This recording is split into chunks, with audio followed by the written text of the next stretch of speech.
Hello, how are Cześć you? Magda, co słychać? W porządku.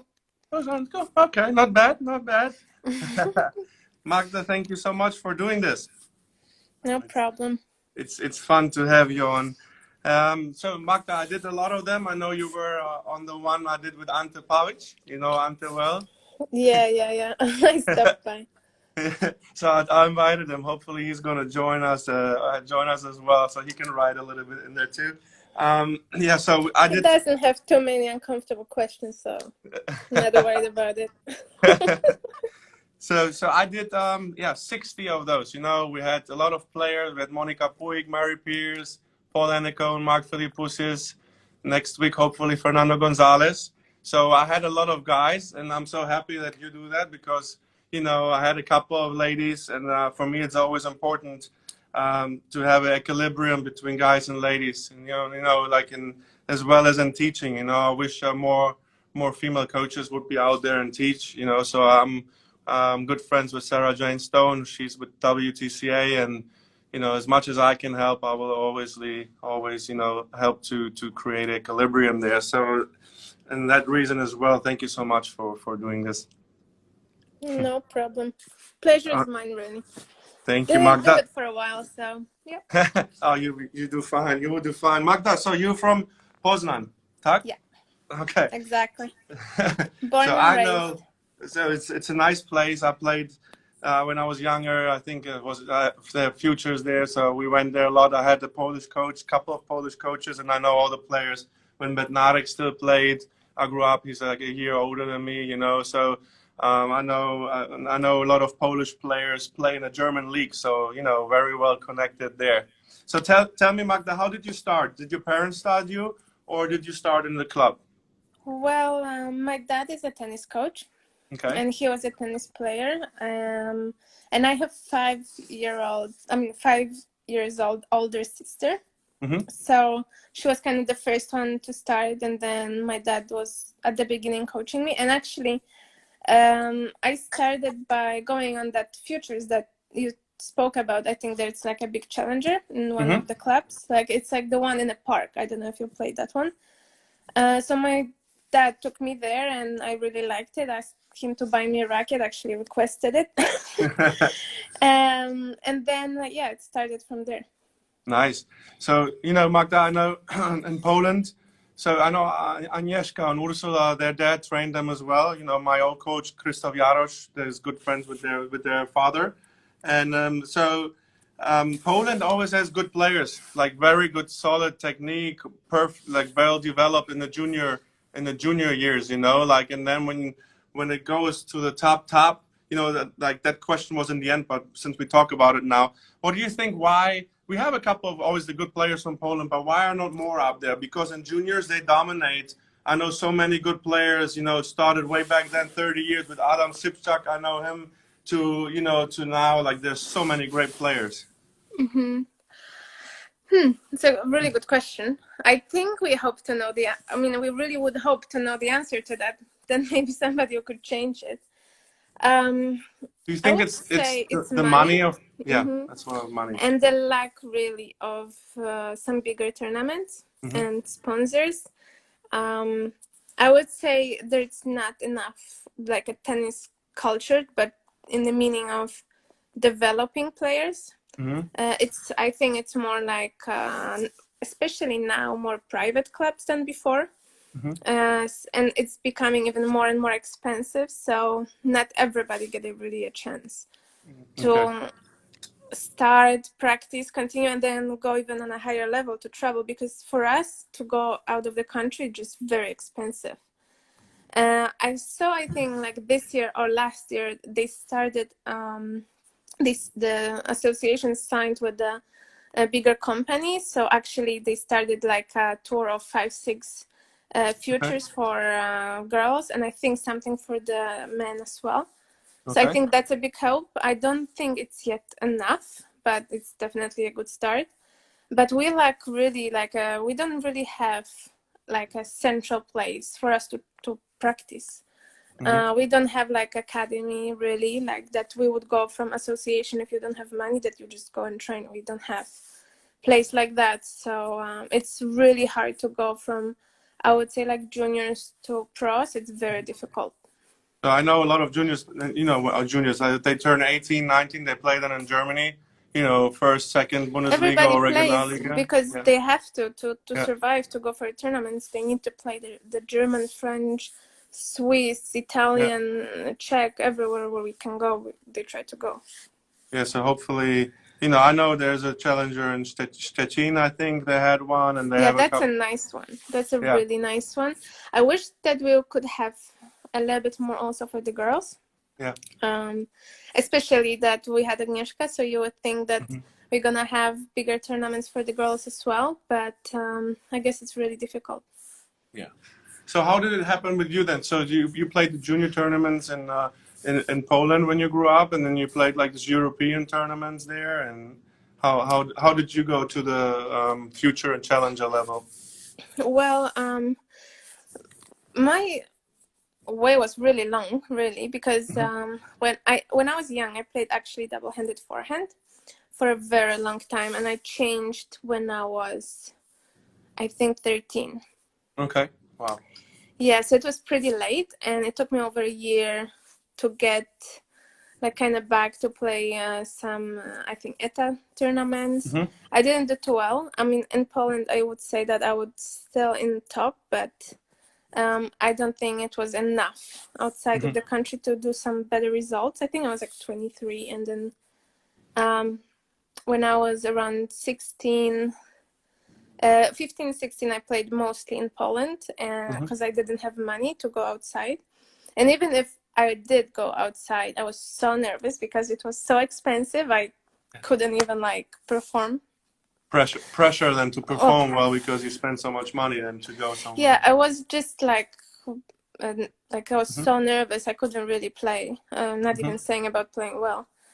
So when I was around 16, I was really lucky. I got a private sponsor that decided to help me because I was really at the edge of just going to college, really, just to try to go to college, and that's it, because it was just too difficult.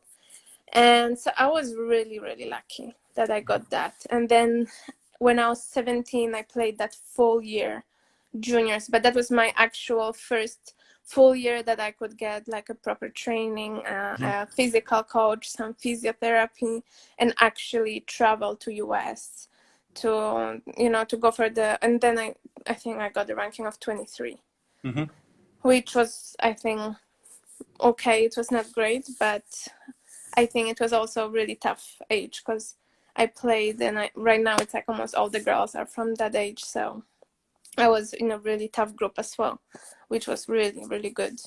And then when I was 18, I started playing some women. A year before, I played a couple of tournaments. But when I was 18, I played Roland Garros, and that was my last junior tournament.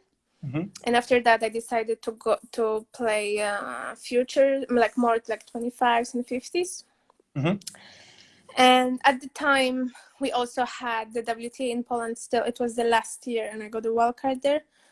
And that got me some points. And then I got a wild card to 25,000 in Poland. And I think I had the ranking of 700, and I won it immediately. Was that in Stettin? Yes, yes. Yeah. And then I got a wild card for the next tournament, and I was in a final. And kind of that summer was kind of crazy. I did not expect it at all to happen. I think I had 7 finals, 5 tournaments won in a row. I think I won 22 matches in a row, which is, I think, one of the most in Poland. And it was good and bad. It was not all good because I did not know how I did that at all. Yeah, I really did not. It was just like, when I was just winning, and I was not really thinking. Went with the flow. It was not that I had some structured game, or like even now, I don't know really how that all happened. I was just fighting, had nothing to lose. I was earning some money finally. The stage also wasn't so big because it was 25s. You play on the side courts. Not too many people watch you, so it was pretty much my comfort zone. And I had no pressure first time. So it was great, and it was really, really good results. Just I thought it was too quick without like actual realization. What did I do good? And actually, what should I do to improve? Or like at least, you know, I mean, I had to improve. I wasn't on that level. So yeah, so then next years were really, really rough because I really kind of had to face, you know, that those Bigger results. stage and Yes, exactly. I had to kind of do even better, and that's what was expected from me. And first of all, it's not that I wasn't even ready. I did not know how I did got to that place in the first place. So to do it again or even better was just, I think, mentally, and I did not think like I was not maybe not mature enough. It's not a good word, because maybe like it was more like tennis maturity, more like realization what I actually did good.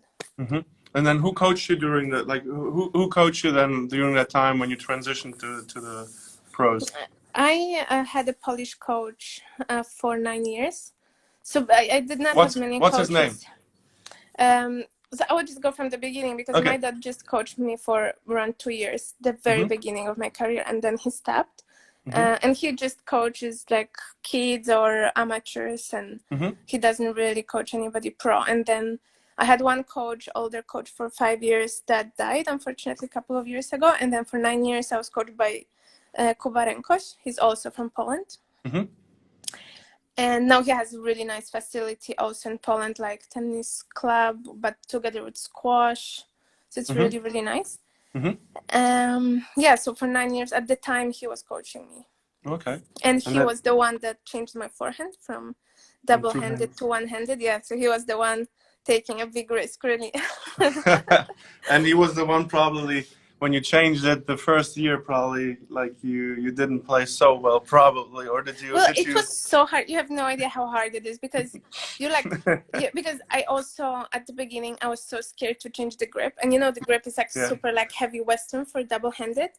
And I had to go all the way to like kind of, not continental, but like way much more. And then so I would hit in the court, and then fence, you know, and it was just so painful even for him to watch, because it's such a struggle, especially when you're number one and you kind of at that age, 13, and you're not supposed to lose. And if you do, like, it really kind of matters to you, and like you hear people talking. And I don't think as a 13, 14-year-old you're equipped mentally, especially for this kind of emotions.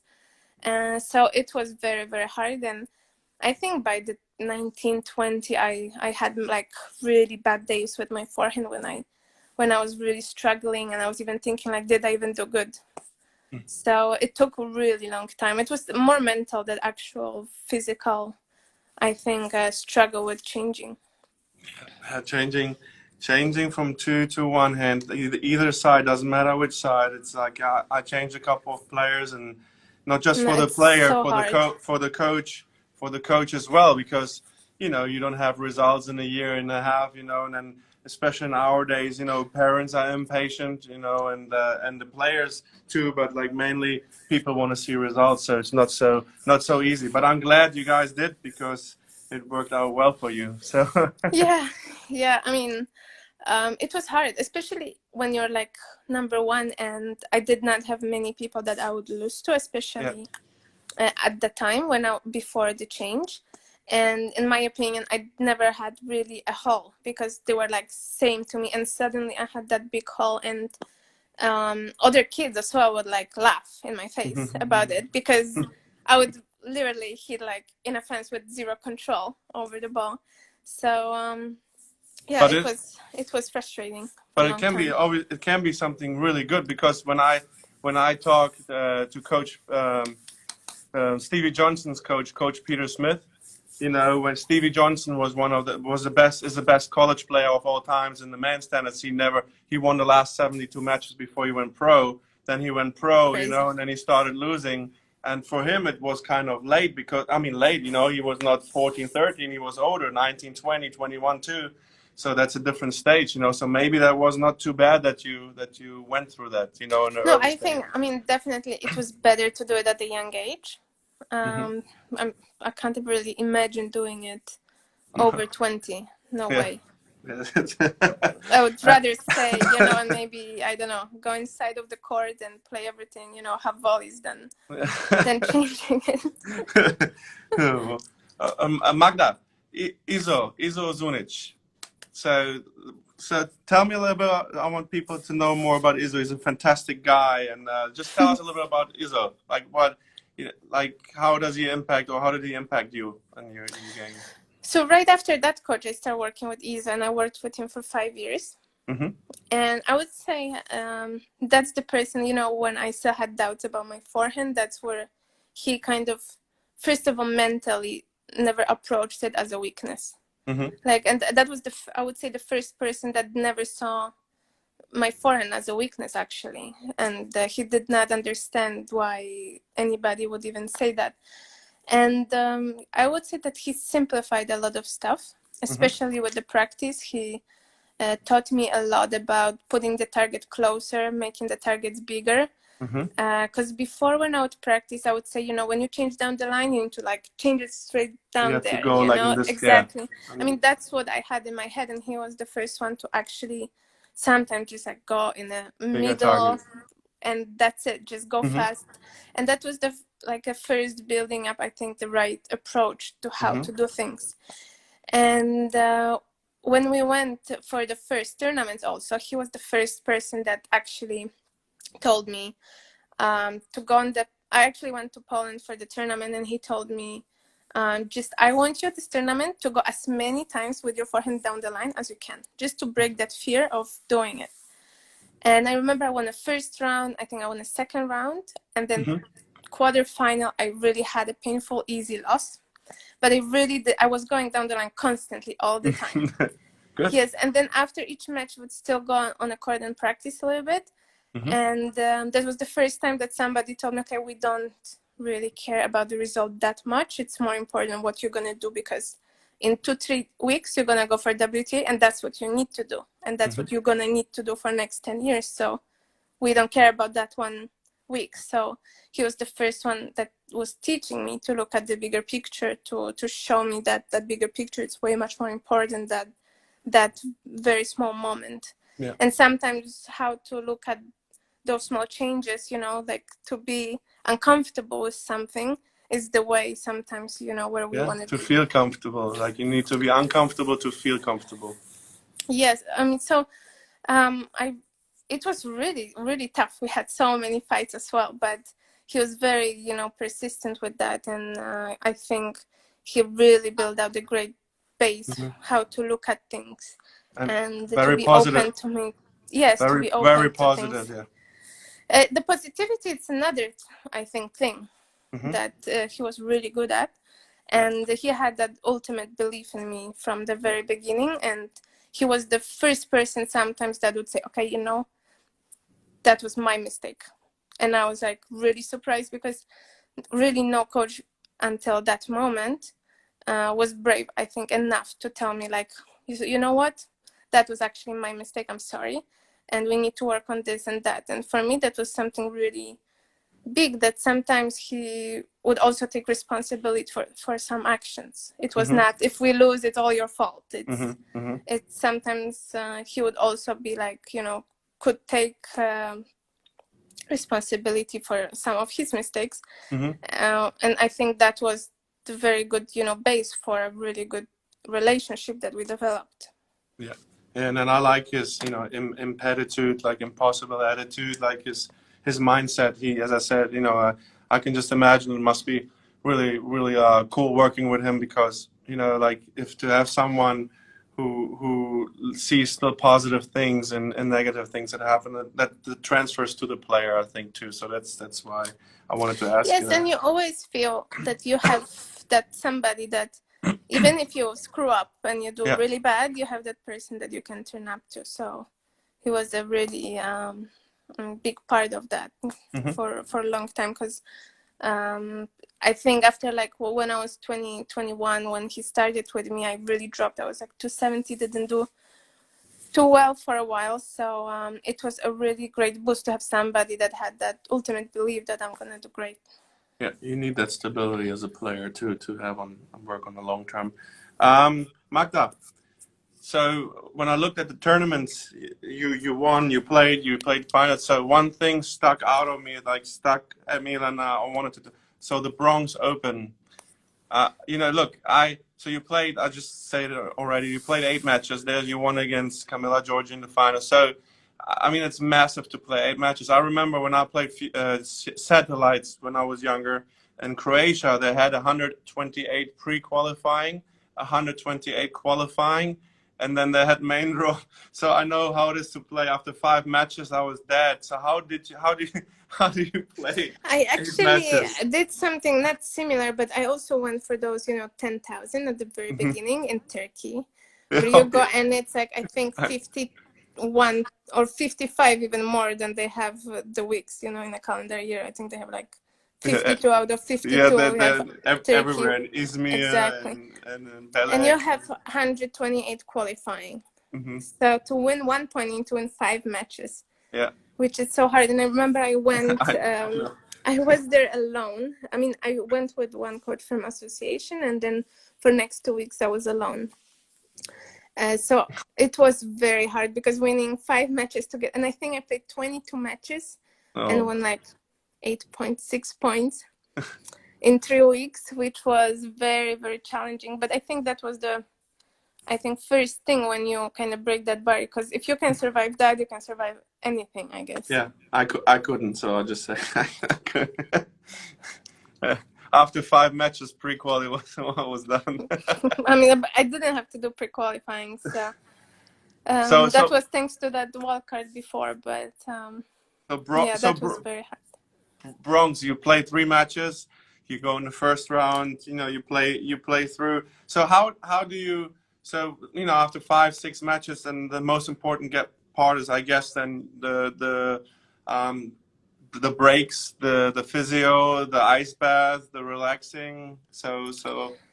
Well, when we first came to the tournament, we didn't have much of an expectation, and I remember before, me and Mark were like looking at this draw, and we were like, even the qualifying is so tough. I was top 100. I don't think I was, maybe I was seeded, but I really had difficult matches, and my final qualifying match was really tough with Anna Blinkova.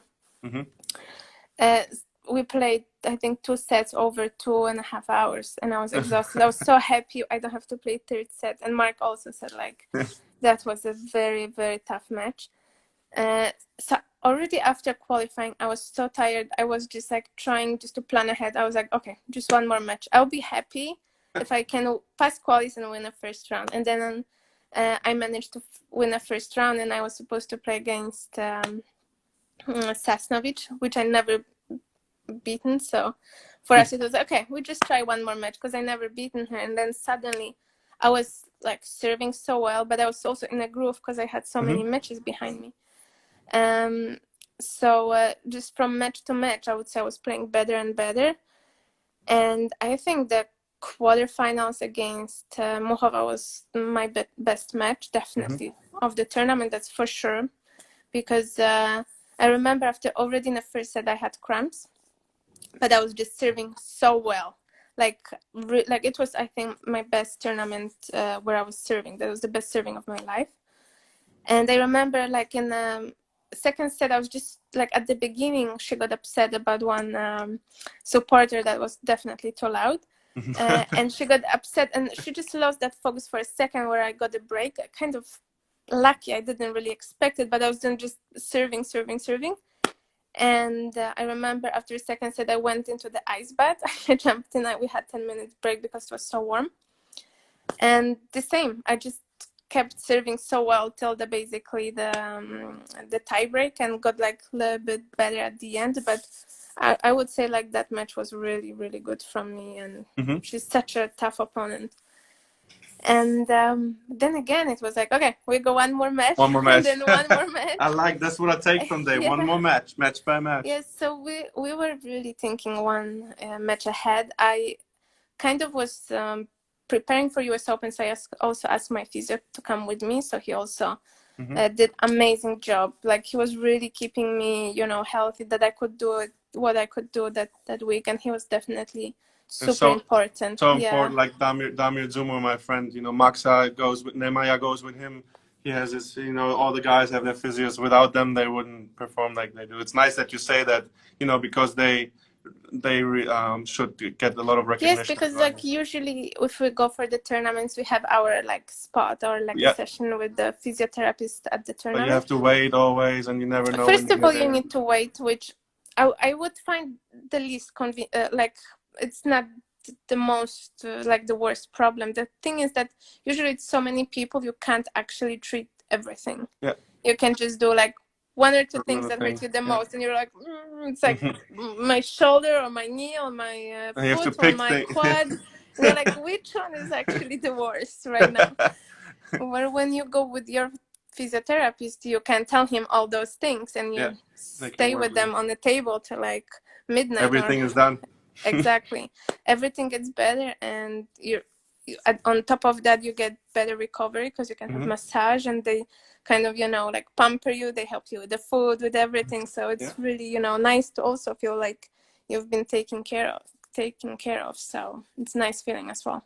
Yeah, definitely. And then you had the final against Georgie. So so Camila hits the ball unreal fast, every ball. So what was I like to ask the players when I have the players already, like the game plan. What was your game plan when you talk to your coach? Like, how do you go in there, move her around and not let her like take control of the points, or what was the game plan? I honestly don't remember exactly. But yeah, I was actually focusing a lot on my serve because I was serving so well.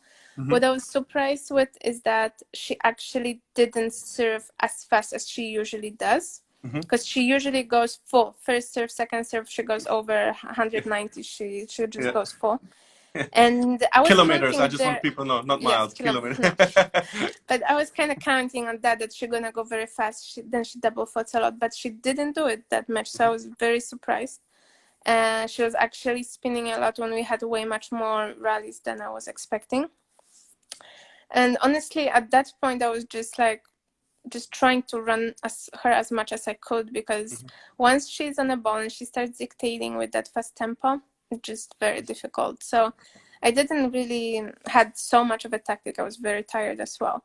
I just tried to just change the directions as much as possible and be the one that is actually dictating the game. But it was not much more than that at that point.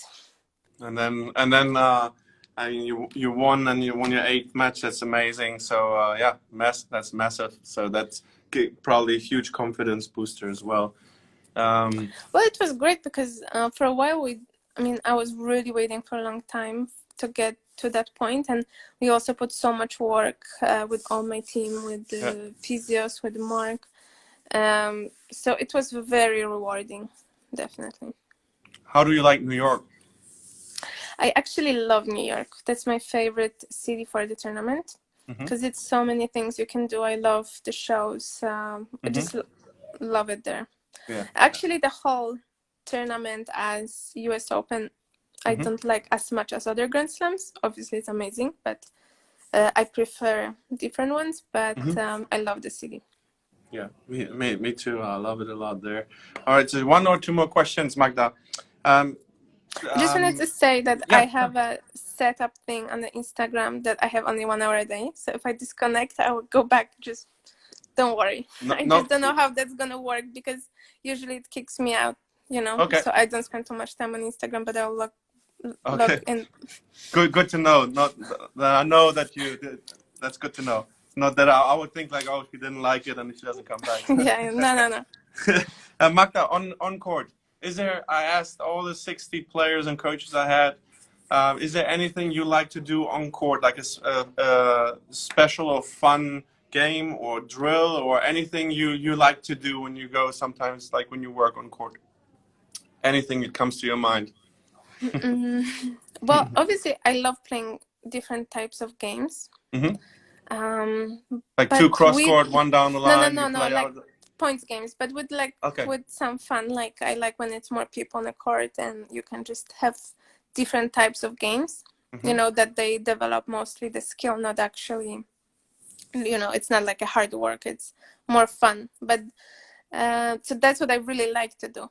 But what I don't do it almost at all at this level, unfortunately. When I was a kid, we used to play a lot of different type of games. So hand game, like touch games and golden, like. Yeah, exactly. Like I really like it. I think it developed a lot of skill, and you kind of have fun because, I mean, if you just hit the ball in the middle in a hit for 2 hours, it's honestly, it's tough. It's mentally really tough to do it every single day.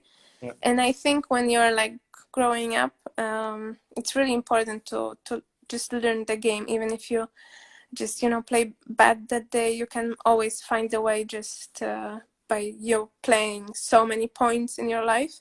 So I think it's very good thing to do when you're young.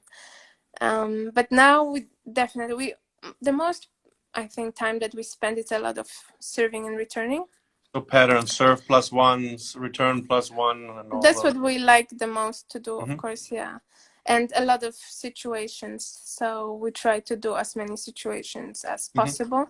Yeah, when we have, let's say, the preseason, then we spend more time on just hitting and then technique. But definitely, I like the most those kind of points. That's what she was talking about. I'm back. Oh, here we go. There she is. Yes, I'm back. Okay. All right. So, and then do you train? You know, do you train with guys a lot, or like it doesn't matter to you? Like I know some ladies they like to hit with guys, some like to have both in there. Like what? I used to, but I think it's in a way better to hit with girls when you're playing because it's similar More ball. realistic, Even if the player maybe is not ranked high, I sometimes even prefer that because then they give like really 100%. And really the level, it's not that it's so much lower usually. Everybody almost that is playing in the tournaments can hit the ball really well. And even when I'm traveling or I'm in different types of academies, you have so many juniors hitting the ball really well. So I honestly right now even prefer, I think, hitting with the girls just to have similar type of the ball.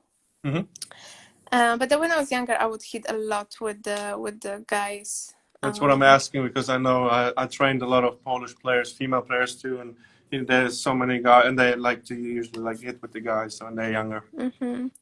Yeah, that's what we would do.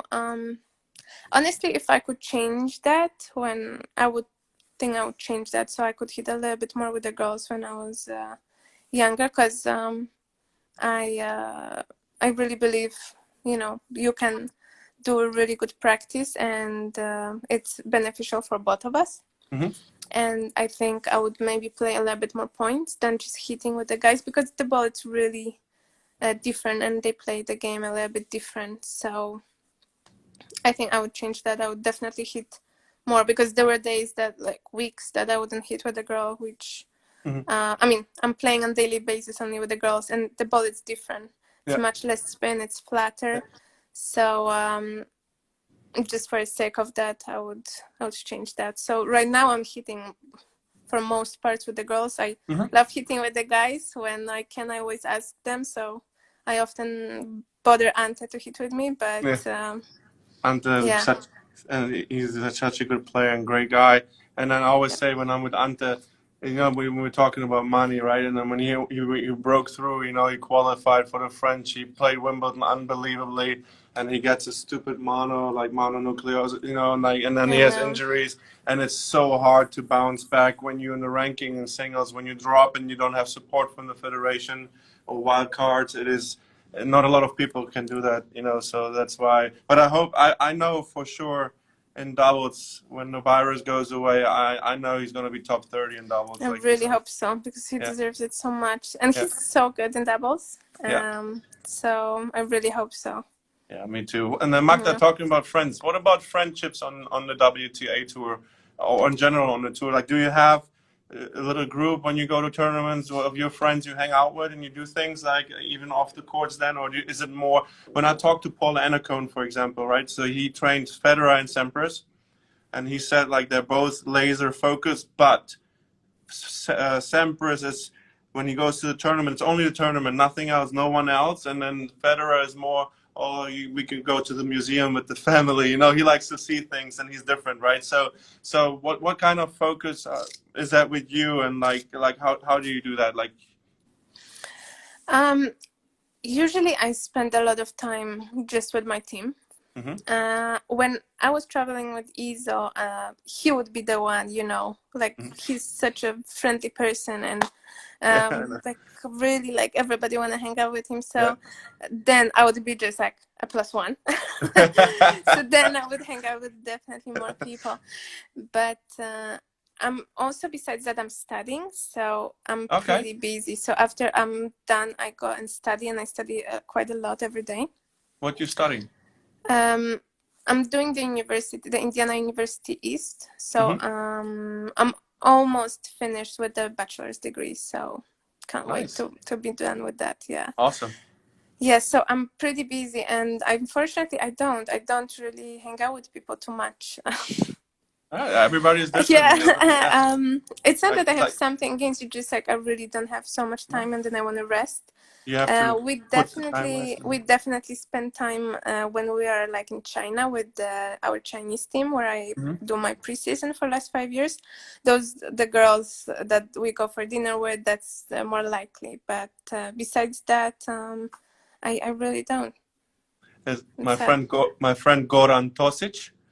He's a very good friend of mine. He works with, was it Sai? Is that her name? Yes. So he was like the part of our group. So yeah. Oh yeah. So I know Goran since over 20 years, and he played at in Berlin at league tennis. You know, when we know each other since we were young. So yeah, I'm proud of him that he's so long with her and the team, and yeah. So yes, I think he started working with Filip now, Krajanovic, actually. Oh, okay, good. Yes. You see, I have to catch up. I haven't spoken with him in a couple of months. So, you know, when you live in the US and things change, you don't have so much, unfortunately, so much contact anymore. Yeah. Now that plus, I usually like I don't know. I believe I have like just a couple of friends. That's more people that I know. And I find like in tennis we're so many different people, so it's actually not that easy to find the people I think that you're gonna be like really close friends with. Which doesn't mean that I don't like people. No, it's just like I think it takes much more to develop friendship, relationship with other people. And here we have just a big age gaps and cultural gaps. You know, like it's maybe it's a wrong word, but it's just it's quite different. Like we kind of grew up in a different environment, which is tough to just connect sometimes. That's what I mean.